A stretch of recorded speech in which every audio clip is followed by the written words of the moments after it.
रवी, ए रवी, उठ रे, तू ठीक आहेस ना? मामीने आवाज दिला आणि रवीच्या चेहऱ्यावर पाणी मारलं.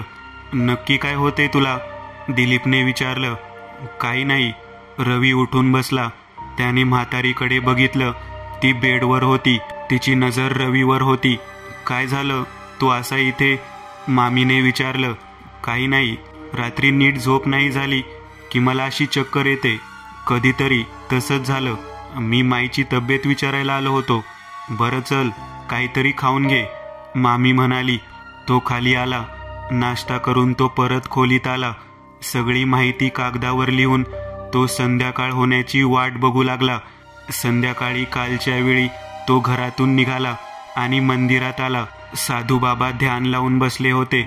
रवी त्यांच्यापासून जरा लांब समोर जाऊन बसला. त्यांच्या समोर काही गोष्टी होत्या. एक म्हणजे पंचांग, दुसरं म्हणजे घडी करून ठेवलेला कागद. त्यांनी डोळे उघडले. महाराज, काय झालं? काही समजलं का? हे सगळं नक्की काय आहे त्याबद्दल? रवीने विचारलं. हो, सगळं समजलं, साधू हळू आवाजात म्हणाला. जकीन जकीन आहे ती. साधू एकदम जोरात ओरडत मंदिराच्या दाराबाहेर बघत बोलू लागला. काय? पण ती माझा का पाठलाग करतीये? रवीने विचारलं. यासाठी तुला सगळं सुरुवातीपासून ऐकावं लागेल. त्या कुटुंबातली एक स्त्री, तिच्यामुळे ती जकीन तुमच्या वाड्यात शिरकाव करू शकली. ती स्त्री अजूनही जिवंत आहे. कदाचित ती मृत्यूशय्येवर आहे आता. हो महाराज, अगदी बरोबर. माई माझी खापरपंजी आहे ती, रवी म्हणाला. ती साधारण स्त्री नाही. तिने जखिनीला जागं केलं होतं. ती म्हातारीच या सगळ्यासाठी कारणीभूत आहे. असं म्हणत साधू 1 मिनिट थांबला. जणू काही ते कोणीतरी बोललेलं ऐकत होते. बरं. तुझ्या खापरपंजीने त्या वाड्यालगत असलेल्या गुप्तधनाच्या मोहापायी एक आघोरी प्रकार केला होता. पण गुप्तधनावर एकतर भुजंग अधीन असतो किंवा मग जखीन. त्याच गुप्तधनाची रखवाली करणारी जखीन तिथून मुक्त झाली आणि तिने म्हातारीवर ताबा मिळवला. तुझ्या त्या वाड्यात जी दुसरी विहीर आहे तिथूनच ती जखीन बाहेर आलीये. गुप्तधनाचं मूळ त्याच विहिरीशी आहे. तुझ्या त्या म्हातारीमध्ये तिने स्वतःचं घर केलंय आणि ती म्हातारी म्हणूनच इतकं वय होऊनही अजूनही जिवंत आहे.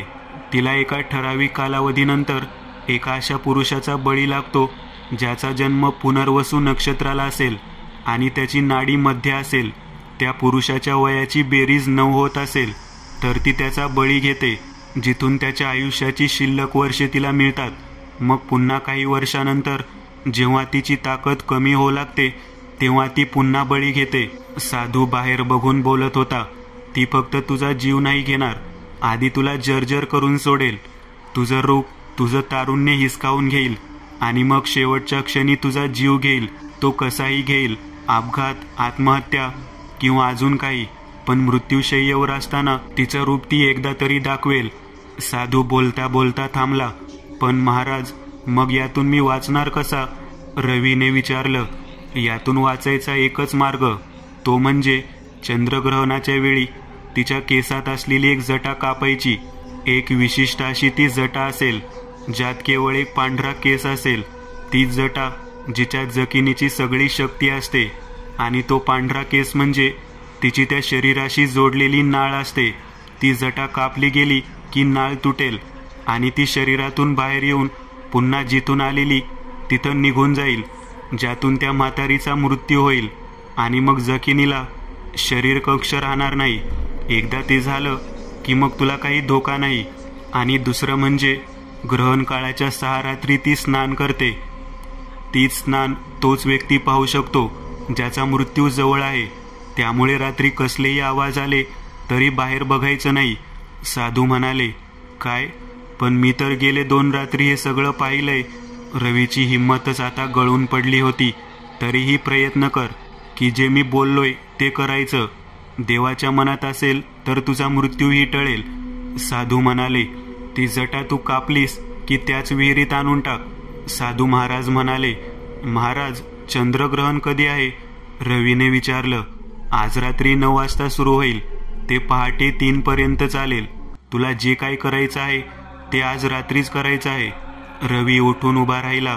कागदात असलेली घडी मात्र त्याने सोडवलीच नाही. पण ती कागदाची घडी त्याच्या दिशेने फेकत ते म्हणाले, यात एक मंत्र आहे, तो मंत्र म्हण, मन बळकट होईल. रवीने ती चिठ्ठी उचलली आणि तो तिथून बाहेर आला. आणि ऐक, मागे वळून बघू नकोस. घर येईपर्यंत ती तुझ्या अगदी मागेच उभी आहे. रवीला समोर असलेल्या लाईटच्या दिव्याच्या प्रकाशात समोर एक सावली दिसली, एका स्त्रीची. आणि साधू महाराज बोलत आहेत. त्यावर विश्वास बसला, पण त्याचे हातपाय थरथर कापत होते. तो सरळ वाड्याकडे चालू लागला. पावला पावलावर त्याला नवनवीन भास होत होते. मध्येच असं वाटलं की कोणीतरी अगदी अंगाला खेटून चालते. मध्येच कानाजवळ कोणीतरी पुटपुटत होतं, तर मध्येच कोणीतरी लांबवर हसत असल्याचे भास होत होते. तो वाड्यात शिरला. कुठे होतास रवी? मामीने विचारलं. बाहेर मंदिरात गेलो होतो, रवी म्हणाला. बरं चल, जेवण करून घे. मामी म्हणाली. हे बाकीचे सगळे कुठे गेलेत? रवीने विचारलं. मागच्या बाजूला आहेत, बसलेत. आज परत जुने अल्बम बघत. तू पण जा ना, मी पान वाढली की बोलवते. रवी माझघरातून आता मागच्या खोलीत आला. तिथं सगळेजण गप्पा गोष्टी करत बसले होते. रवीला क्षणभर का होईना बरं वाटलं. तो दिलीपच्या जवळ येऊन बसला. आज कुठला अल्बम बघताय? परवा सगळे बघून झाले नाही का? रवीने विचारलं. अरे अल्बम खूप जुने आहेत. यात काही काही फोटो तर जवळजवळ 100-125 वर्षापूर्वीचे आहेत. त्यावेळी आपले खापर पंजोबा इथं मोठे मनसबदार होते. त्यामुळे एका इंग्रज अधिकारी मित्राने त्यांना त्यावेळी कॅमेरा गिफ्ट दिलेला. त्यातूनच हे सगळे फोटो त्यांनी काढले होते. दिलीप बोलत होता. वा, बघू जरा एकदा, असं म्हणत रवी ते फोटोज बघू लागला. त्यात त्याचे खापर पंजोबा तरुण दिसत होते. काही काही फोटोत इंग्रज अधिकारी त्या काळातल्या गणवेशात दिसत होते. हा बघ हा फोटो, यात माई देखील आहे. दिलीप म्हणाला. म्हातारी जवानीत जरा तरी बरी होती दिसायला. रवी मनातल्या मनात म्हणाला. पण कामं बघा तिची. इथं कोणाला माहिती नाहीये की तिने काय करून ठेवलंय. माझा जीव जाणार आहे हे फक्त मलाच माहितीये. रवीला म्हातारीचा तो फोटो बघून परत एकदा स्वतःच्या मृत्यूची आठवण झाली, जी तो काही काळासाठी तरी विसरला होता. आता दिलीपने दुसरा फोटो त्याला दाखवायला सुरुवात केली. हा बघ, हा त्या काळातल्या आपल्या कुटुंबाचा ग्रुप फोटो. यात सगळे लोक आहेत आणि माई पण आहे. रवीची नजर त्या फोटोवर स्थिरावली. त्या फोटोत त्याला काहीतरी दिसलं होतं, पण तो अजूनही ते समजून घेण्याचा प्रयत्न करत होता. त्याने स्वतःच्या मोबाईलवर त्या फोटोचा एक स्नॅप काढला. इतक्या समोरून मामी आली. चला रे जेवायला, चला. मग बघत बसा फोटो, मामी म्हणाली. रवीने मामीकडं नीट पाहिलं. जेवण करत असताना तो सगळीकडे बारीक नजर ठेवून होता. मामीला त्याची नजर जरा वेगळी वाटू लागली. तिने लक्ष दिलं नाही. तो उठून रूममध्ये आला. रवीचं वागणं जरा विचित्र वाटते आज, मामी मामाला म्हणाली. नवीन जागा आहे, होतं असं, मामा म्हणाला. घड्याळात 9 वाजून गेले होते. चंद्रग्रहण सुरू झालं होतं. पण सगळेजण झोपल्याशिवाय आपल्याला जाता येणार नाही. आणि मुख्य म्हणजे ती नोकरानी तिथून हालत नाही तोवर तर शक्यताच नाही. त्याने फोनमध्ये काढलेला तो फोटो बघायला सुरुवात केली. तो फोटो बघून त्याला काहीतरी आठवत होतं. तो कितीतरी वेळ तो फोटो बघत राहिला. त्याने साधूने दिलेला मंत्र बघण्यासाठी तो कागद उघडला आणि तो मंत्र मनातल्या मनात जपू लागला. मंत्र आता पाठी झाला होता. त्याचं मन विखिन्न होतं. मृत्यू आपल्यावर कधीही झडप घालेल या भावनेने त्याला आता आजपर्यंत जगलेलं सगळं आयुष्य डोळ्यासमोर दिसू लागलं. आणि त्याला स्वतःच्या आईची देखील खूप आठवण येऊ लागली. त्याने बॅगमध्ये हात घालून ते लॉकेट बाहेर काढलं. ते लॉकेट त्याच्या आईने त्याच्यासाठी बनवून घेतलं होतं, पण तो ते फक्त बरोबर ठेवायचा, गळ्यात नाही घालायचा. कारण ते गळ्यात घातलं असतं तर त्याला सारखी आईची आठवण ते लॉकेट पाहून होत राहिली असती. पण आता काय, सगळं संपणार होतं. त्याने ते लॉकेट गळ्यात घातलं. लॉकेटमध्ये एक पेडेंट होतं. त्याने ते पेडेंट नीट बघितलं आणि ते पेडेंट मधल्या बाजूने उघडलं. पेडेंटच्या आतमध्ये एक छोटा, अगदी छोटा असा कागदाचा बोळा होता. ताईत बनवून देणाऱ्या साधू देवाचा एखादा बीज मंत्र वगैरे एका लहान कागदावर लिहून त्याचा बोळा करून ताईतमध्ये ठेवतात तसा तो बोळा दिसत होता. त्याने तो बोळा उघडला. त्यावर एक मंत्र लिहिलेला होता आणि अक्षर पण वेडवाकडं होतं. तो 3 अक्षरी मंत्र बघता क्षणी त्याला कंठस्थ झाला. तो बोळा त्याने पुन्हा लॉकेटमध्ये ठेवला. ते पेडेंट बंद केलं, लॉकेट गळ्यातच ठेवलं आणि मनसोक्त धूम्रपान करत तो गॅलरीमध्ये उभा राहिला. त्या फोटोमधून त्याला काहीतरी मोठी पण धोकादायक आणि कन्फ्यूज करणारी गोष्ट समजली होती. 145 IQ असलेली त्याची बुद्धिमत्ता देखील आता तिथे येऊन थकली होती. पण हे सगळं होत असताना त्याला एक गोष्ट माहीत नव्हती की ती या क्षणी त्याच्या अगदी मागेच उभी होती. आज त्याच्या चेहऱ्यावर एक विकृत हास्य होतं. त्यालाही या गोष्टीची जाणीव कुठंतरी होतीच की खोलीत तो एकटा नाहीये. घड्याळात आता 11:30 वाजले होते. तो खिशात एक कात्री घेऊन बाहेर आला आणि दबकत दबकत त्या मजल्यावर आला जिथं म्हातारीची खोली होती. खोलीजवळ त्याने दाराला कान लावले. नोकरानी रकमाचा आवाज येत होता. ती कोणाशी तरी फोनवर बोलत होती. मला तर भ्या वाटतं बाई इथं आता. रात्री बेरात्री नको नको ती स्वप्न पडतात. आता नाही होती नोकरी, दिवसभर बसून राहायचं. रात्री बेरात्री नको नको ती स्वप्न पडतात. रखमा बोलत होती. तिने फोन ठेवला आणि ती दाराकडे चालत येऊ लागल्याचं त्याला जाणवलं. तो पटकन बाजूला असलेल्या खांब्यामागे लपला. ती हातात पाण्याचा तांब्या घेऊन खाली चालली होती. हा चान्स आहे. यायच्या आत ती जटा कापून करतो मुक्त थेरडीला. रवी पटकन खोलीत शिरला. म्हातारीचे डोळे सताड उघडेच होते. श्वास मंद सुरू होता. तो दबकत दबकत तिच्या जवळ आला आणि तिने त्याचा हात घट्ट धरला. ती त्याच्याकडे बघत काहीतरी बोलायचा प्रयत्न करत होती, पण त्याने तिच्या नजरेला नजर न देता सरळ तिच्या केसांमध्ये हात घातला आणि त्याला पहिल्याच प्रयत्नात ती पांढरा केस असलेली जटा हाताला लागली. म्हणजे साधूबाबा म्हणत होते ते योग्य. हिच्या डोक्यात ही एकमेव जटा आहे जिला पांढरा केस आहे. त्याने त्या जटेजवळ कात्री नेली आणि तो आता तिची जटा कापणार इतक्यात त्याची नजर तिच्या डोळ्यांवर गेली. तिच्या डोळ्यातून अश्रू वाहत होते. इतके दिवस भीती दाखवणारे ते भयानक डोळे आज अचानक करुणेने ओतप्रोत झाले होते.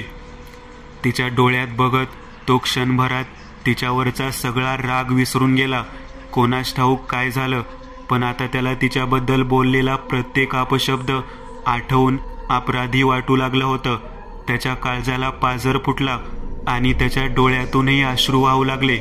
स्वतःचा जीव वाचवण्यासाठी मी कोणा दुसऱ्याचा जीव नाही घेऊ शकत. माईनी तर मला कोणतीही हानी नाही पोहोचवली ना. मी नाही करू शकत हे सगळं. जीव घेण्याचा अधिकार फक्त परमेश्वराला आहे. कुठली जकीन काही वाकडं करू शकत नाही, जर तो तुमच्या बरोबर असेल तर, रवी म्हणाला. बाजूच्या टेबलवर एक डायरी दिसत होती. ती डायरी त्याने उचलली. डायरीत वाकडा तिकडे अक्षरात काहीतरी लिहिलेलं होतं, जसं की मला पाणी दे, मला पांघरून घाल, मला आंघोळ करायची आहे, अशी वाक्य त्यात लिहिलेली दिसत होती. त्याने ती डायरी टेबलवर ठेवली आणि तो खोलीच्या दरवाजाकडे येऊ लागला आणि तितक्यात त्याला काहीतरी आठवलं. मगाशी लॉकेटच्या पेडेंटमध्ये असलेला बोळा आणि त्यावर लिहिलेला तो मंत्र, ते अक्षर आणि डायरीत लिहिलेला मजकूर, त्यातला अक्षर अगदी हुबेहूब आहे. म्हणजे तो मंत्र आईला माईने लिहून दिलेला होता. यस, आई इथं 2015 शेवटची आली होती. तेव्हाही माईची अवस्था अशीच होती. पण मग माईनी तो मंत्र का लिहून दिला असेल आईला? कदाचित माईला माहिती होतं की विनोद नंतर माझाच मृत्यू होणार आहे. याचा अर्थ काय? माझं डोकंच सुन्न झालंय. अरे तिची जटा काप. अचानक रवीच्या कानामागून कोणीतरी किंचाळलं. तो आवाज त्याच साधूचा होता ज्याने त्याला मंत्र लिहून दिला होता. रवीचं डोकं बधीर झालं. त्याला कळतच नव्हतं हा साधू इथं कसा काय आला. त्याची नजर माईकडे गेली. माईचा हात आता हालायला लागला होता.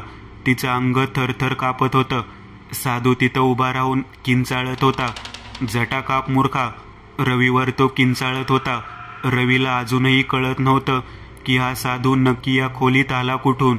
हे होत असताना रवीची नजर समोरच्या आरशात गेली आणि त्याच्या पायाखालची जमीनच सरकली. त्याचा मेंदू बधीर झाला, कारण समोर असलेल्या आरशात तो साधू दिसत नव्हता, पण त्याच्या जागी तेच भलं मोठं वटवाघूळ आरशात दिसत होतं. रवीने माईकडे बघितलं. माईनं रवीकडे बघितलं. रवीला जे समजायचं होतं ते समजलं होतं. रवीने पेडेंट लॉकेटमध्ये मिळालेला मंत्र म्हणायला सुरुवात केली. तो मंत्र म्हणायला लागताच साधूचे रूपच बदलू लागलं. त्याचं किंचाळणं एकदम थांबलं आणि त्याचं शरीर जणू काही कुंठित झालं.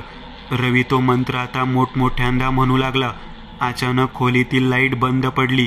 सगळीकडे अंधार झाला आणि पुढच्या क्षणी थरथरत दिवा सुरू झाला.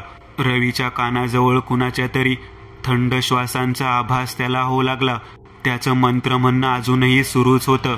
लाईट आता पूर्णपणे सुरू झाली. समोर आता एक रक्तात माखलेलं वटवाघूळ जमिनीवर पडलेलं होतं.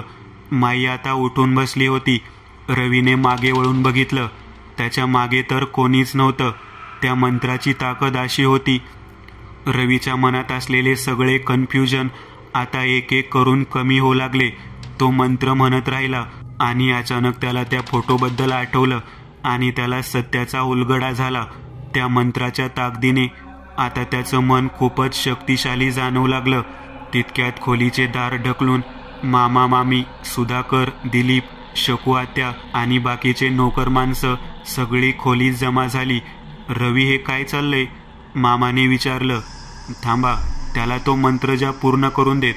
त्याला तो मंत्र जाप पूर्ण करू देत. तुम्हाला जे कळायचंय ते सगळं कळेल. माय आता उठून बसली होती आणि बोलत होती. खोलीतलं वातावरण आता खूपच विचित्र झालं होतं. रवीने डोळे बंद केले होते आणि तो मंत्राचा जप करतच होता. त्याला जाणीव झाली होती की तिचं या खोलीत आगमन झालंय. रवीने 108 वेळा तो मंत्र जाप केला होता. त्याने डोळे उघडले आणि माईकडे बघितलं. त्याच्या चेहऱ्यावर प्रश्नचिन्ह होतं.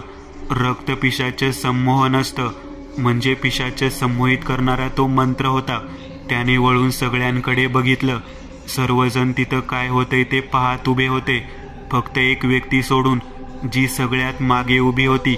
रखमा. ती एका जागी स्थिर होती. तिचं शरीर स्तब्ध होतं. सगळेजण बाजूला झाले. रवी आता तिच्या जवळ आला, पण पुढच्या क्षणी तिच्या शरीरातून एक काळी सावली बाहेर पडत समोरच्या भिंतीवर चालू लागली. रखमा जागीच कोसळली आणि बघता बघता त्या सावलीचं एका पूर्ण स्त्रीमध्ये रूपांतर झालेलं. ती भिंतीवर किंचाळत चालत होती. तिच्या पावलांचे भिंतीवर ठसे रुतू लागले होते. ती सैरभैर पळत होती. पळून पळून ती आता जमिनीवर उतरली. रवीने मंत्रजाप सुरू केला आणि बाजूला असलेल्या तांब्यातलं पाणी तिच्या अंगावर शिंपडलं. ती एका जागी स्तब्ध झाली. तिच्या घनदाट केसातून ती पांढरी जटा आता आपोआप बाहेर आली. रवीने पटकन ती जटा कात्रीने कापली. माईच्या केसातील जटा आपोआप खाली गळून पडली. पण पुढे जे झालं ते विचित्रच होतं. अचानक मागच्या बाजूने मामी जीवाच्या आकांताने विवळली. तिच्या डोक्यातून रक्ताची धार लागली. मागे निपचित पडलेलं रखमाचं शरीर आता हालचाल करू लागलं. मामीचं रूप बदलून गेलं, म्हणजे खरी जखीन मामीच होती. रवीने ती कापलेली जटा जोरात जमिनीवर आपटली. मामीचं शरीर आता विभत्स्य होऊ लागलं.